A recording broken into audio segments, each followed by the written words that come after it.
और इस तरीके से जब ये रोविंग करेगा तो इसके ये चके, ये कुल मिलाकर 6 चकों की मदद से आगे की तरफ बढ़ेगा। और एक बात ये बता दूं आपको मैं, ये जो चके हैं ये किसी स्टीयरिंग से मूव नहीं कर रहे हैं, हर किसी की इंडिविजुअल मोटर है जो ऑपरेट करेगी। हर चके में अपनी इंडिविजुअल मोटर है जिसमें रोटेशन होगा और रोटेशन के जरिए आगे बढ़ेगा। मान लीजिए इसको बाएं की तरफ घूमना है तो बाएं घूमने के लिए इस तरफ वाले जो चके हैं, ये वाले चके एंटी क्लॉकवाइज पीछे की तरफ जाएंगे और ये वाले चके क्लॉकवाइज आगे की तरफ बढ़ेंगे और इस तरीके से ये लेफ्ट टर्न कर लेगा। और इसी तरीके से अगर इसको राइट टर्न करना है तो इसका एन ऑपोजिट जब होगा तो ये राइट टर्न कर लेगा। और ये जो इसकी आंखें हैं इसके जरिए ये देख रहा होगा। यहाँ जो मैंने बताया ये जो पेलोड्स हैं ये लेजर इंड्यूस्ड स्पेक्ट्रोस्कोप और इधर जो आप देख रहे हैं अल्फा पार्टिकल स्पेक्ट्रोस्कोप, इसके जरिए इन सिटू एक्सपेरिमेंट करने वाला है। और ये धरती के 14 दिन बराबर चांद का एक दिन, उतने दिनों तक ये लगातार काम कर रहा होगा। अच्छा सर ये बताइए इस स्टेज में डॉक्टर कुलश्रेष्ठ कोई एप्रीहेंशन रह जाते हैं या यहां तक पहुंच गए सब हो गया? देखिए यहाँ तक पहुंच गए तो सब हो गया एसेंशियली, क्योंकि अब तो चंद्रमा की उसी सरफेस पर ही है और अपने आसपास के अब जो ये स्पेक्ट्रोमीटर एंड स्पेक्ट्रोस्कोप जो इसमें लगे हुए हैं वो एलिमेंटल एनालिसिस भी करेंगे और उसकी डाटा हमारे पास अर्थ पर भी भेजेंगे और उसको हम लॉन्ग टर्म उसके कॉन्सिक्वेंसेज होंगे, उसके दूरगामी परिणाम होंगे। और ये देखिए ये जो पुराना चंद्रयान 2 का जो ऑर्बिटर था उसके भी कितने दूरगामी परिणाम थे, उससे ये सब कनेक्टेड है। तो अब जो ये देने वाला है ये बहुत महत्वपूर्ण है और हम आगे मान लीजिए कि हम चंद्रमा की सतह से कहीं और आगे जाने की सोचते हैं तो ये सब जो एनालिसिस हो रही है इस सब की एनालिसिस के रिजल्ट्स के जरिए हमें ये बड़ी मदद मिलेगी कि हम आगे का भी कुछ प्लान कर सकते हैं। और आप आगे के प्लान और ये समझ लीजिए इतना दूरगामी कि ये फुटप्रिंट्स जो आप बना देंगे इस फुटप्रिंट पर आने वाले दिनों में दुनिया चलेगी। साउथ पोल पर अभी तक किसी भी चंद्रयान का पहुंचना, किसी भी देश के चंद्रयान का पहुंचना, मून मिशन का पहुंचना मुमकिन नहीं हुआ है। यहाँ तक प्रज्ञान का पहुंच जाना ये अपने आप में बड़ी उपलब्धि होगी। और ये फुटप्रिंट्स, ये जो प्रज्ञान छोड़ रहा है चांद की सतह पर, ये फुटप्रिंट्स आने वाले दिनों में पूरी दुनिया को विज्ञान के मामले में नई दिशा दिखाने वाले होंगे। इसी को फॉलो करके बाकी की दुनिया आगे बढ़ेगी। अब इस फुटप्रिंट में एक बहुत महत्वपूर्ण बात है, उसकी तरफ मैं आपका ध्यान आकर्षित करना चाहता हूं। वो ये है कि ये जो पहिए हैं इनके ऊपर न सिर्फ अशोक स्तंभ बना हुआ है, भारत का जो राष्ट्रीय चिन्ह है वो, बल्कि इसके ऊपर इसरो का एम्ब्लेम भी बना हुआ है। तो जब ये इस तरीके से चल रहा है यहाँ इस चांद की सतह पर तो ये साथ में निशान छोड़ता जा रहा है इसमें बने हुए इन एम्ब्लेम्स का। यहाँ पर बहुत गौर से आप देखेंगे, अभी मैं दिखाता हूँ और क्लोज इन करके, तो यहाँ पर आपको दिखाई दे रहा है ये अशोक स्तंभ है और इस तरफ दूसरी तरफ आप देखेंगे तो इसरो का अपना जो एम्ब्लेम है वो भी दिखाई दे रहा है। तो यहाँ चलते हुए इंडियन स्पेस रिसर्च ऑर्गेनाइजेशन इसका ठप्पा लग रहा है। भारत का चांद में एक्सपेरिमेंट्स के मामले में, चंद्रयान को भेजने के मामले में, मून मिशन के मामले में अनप्रेसिडेंटेड उपलब्धि हासिल करने का एक जो तमगा है वो भारत के नाम हो रहा है। और वो तमगा यहाँ आप देखिए इन निशानों के तौर पर हमेशा हमेशा के लिए चांद के ऊपर दर्ज हो जाएगा। सर इसको जरा समझाइए, इन एम्ब्लेम्स का यहाँ मौजूद होना। और जैसे हम सुनते हैं पर न तो सर एक सेकंड, मैं जरा पुराना ले जाना चाहता हूँ आप कि वो जब वर्ल्ड वॉर 2 के बाद पहले रशिया ने शुरू किया, उसके बाद अमेरिका ने मून मिशन शुरू किया और उसके बाद हिंदुस्तान इस दिशा में आगे बढ़ा। लेकिन उन दोनों को पीछे करते हुए इसके जरिए जब हम यहाँ तक पहुँच जाएंगे तो ये निशान जो चांद की सीने पर हम उकेर रहे हैं ये कितने महत्वपूर्ण है? देखिए ये तो एक बहुत बड़ा लैंडमार्क हो गया actually for all times to come. वहाँ पर अगर आप कोई हल्का सा कागज भी छोड़ देते हैं तो वो कभी उड़ेगा नहीं।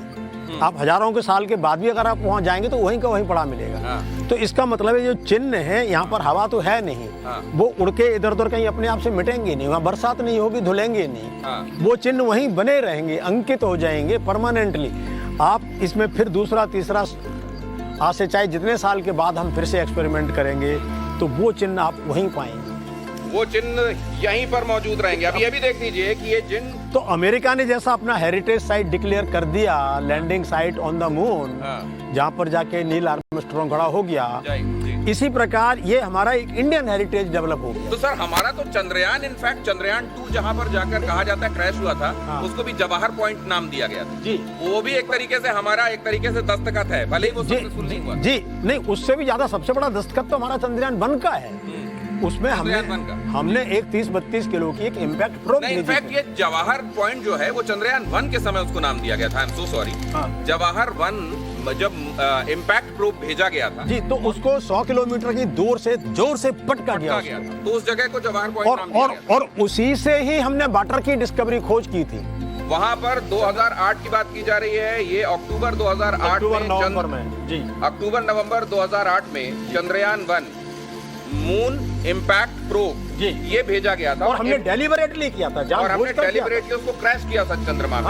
और तब हमको पहली बार पता चला था कि चंद्रमा में पानी मौजूद है। तो पूरी दुनिया में इस बात का ऐलान करने वाला कि चंद्रमा में पानी मौजूद है, ये भारत पहला देश था। अब मैं जरा ये भी समझना चाहता हूँ सर, यहाँ डॉक्टर नाथ मैं आपको लाऊंगा। ये जो कहे जा रहे हैं ये रॉकर बोगी हैं, जिसके बारे में ये कहा जाता है कि ये शॉक एब्जॉर्ब करने की काबिलियत रखते हैं। और ये जो इसके चके हैं ये इंडिविजुअल मोटर से चल रहे हैं, किसी स्टीयरिंग से गवर्न नहीं हो रहे हैं। इसके डिजाइन के बारे में जरा हमारे दर्शकों को कुछ बताइए। ये जो रोवर जो है ये बहुत लाइट वेट भी है, ये करीब करीब 25 किलो का है।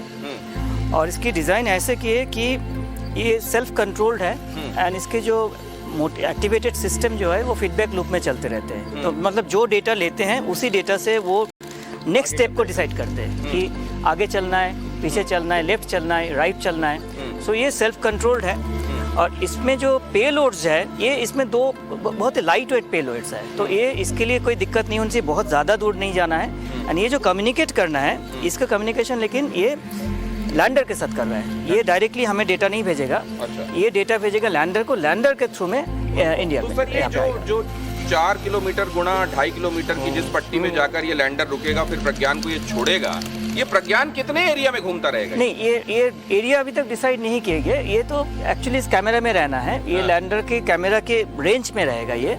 उसी में कंटिन्यूअसली मूव करते रहेंगे 14 दिन तक। अच्छा। 14 दिन के बाद possibly if it is sustain कर जाए कि एक लूनर नाइट को सस्टेन करे, फिर नेक्स्ट 14 डेज वो चल पाएगा अगर सस्टेन। लेकिन ये एक लूनर नाइट को सस्टेन करने के लिए, क्योंकि तापमान एकदम से बहुत ज्यादा नीचे आएगा, बहुत नीचे इसके नीचे इसके अंदर जो ये कंपार्टमेंट बनाया गया है इसको वार्म कंपार्टमेंट कहा जा रहा है, जिसके अंदर जो इलेक्ट्रॉनिक्स होंगे वो महफूज रहें उस टेम्परेचर में, ऐसी व्यवस्था की गई है। हम लूना के बारे में ये सुनते हैं कि उसमें कोई ऐसा न्यूक्लियर एनर्जी के जरिए अरेंजमेंट किया गया था कि लूना अगर पहुंच जाता चंद्रमा में तो उसका वो कंपार्टमेंट वार्म रहता। लेकिन यहाँ पर क्या वार्मथ उस लूनर नाइट में बनी रहेगी सर?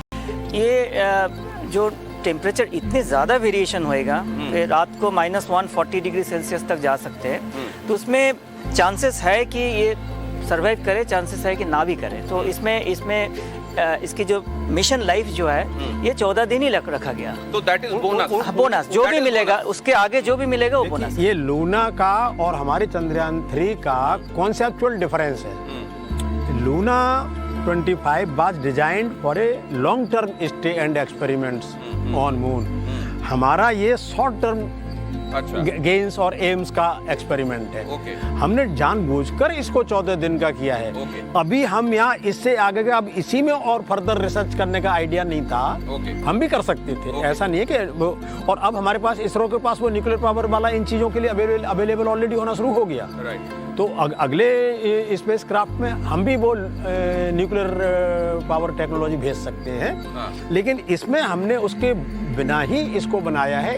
एम का ऑब्जेक्टिव उद्देश्य लिमिटेड है। हमारा ऑब्जेक्टिव क्लियर है, हमारा उद्देश्य क्लियर है, और उस उद्देश्य को लेकर ये प्रज्ञान हम सब की उम्मीदों का बोझ लेकर ये छोटा सा प्रज्ञान वहां पहुंचा हुआ है। 140 करोड़ लोगों की उम्मीदों का बोझ लेकर ये प्रज्ञान। लेकिन जब ये 140 करोड़ लोगों की दुआओं में तब्दील हो जाता है मामला, तो फिर ये बोझ एक तरफ हो जाता है और सब दुआएं जब एक साथ लगती हैं तो प्रज्ञान चांद पर झंडा फहरा कर आता है। और इसी